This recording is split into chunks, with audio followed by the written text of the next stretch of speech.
আমার ঘর বাড়ির জমা জমি সবে গেল। এখন আমার এই দুঃখ নিয়ে ঘর আছে, এই দুঃখ নিয়ে যে আমি কোন জায়গায় যাই, আমার যাওয়ার পথ নাই। এক সপ্তাহের মধ্যে এদিকে একটা রাস্তা ছিল, সেই রাস্তা ভাঙন শেষ, এখানে কয়েক বাড়ি গিলানোর শেষ। কে কোথায় গেছে তার কোনো অস্তিত্ব নাই, সব কিছুই বাস্তু হারা হায়া কোথায় যায়, যেখানে সুযোগ পাইতেছে সেখানে চলে গেছে জীবন বাঁচার তাগিদে।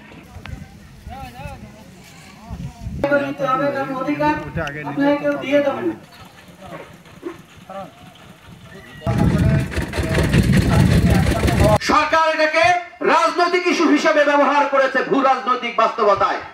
কখনো চীনের সাথে আলাপ করে ভারতের কাছে গুরুত্ব পাওয়ার জন্য, কখনো ভারতের সাথে আলাপ করেছে চীনের কাছে গুরুত্ব পাওয়ার জন্য, কিন্তু এটাকে ব্যবহার করে নাই।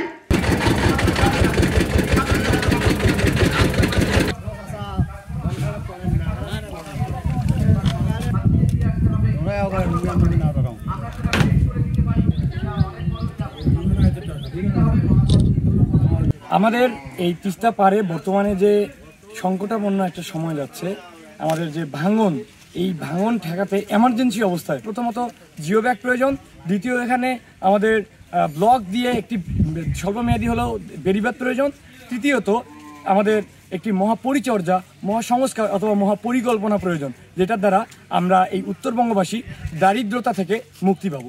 28 তারিখের মধ্যে ভাঙন বন্ধ করার ব্যবস্থা গ্রহণ করা না হলে 29 তারিখেই অবস্থান কর্মসূচি গ্রহণ করা হবে ইউনো অফিসে। এটাই হচ্ছে আমাদের এখনকার কর্মসূচি।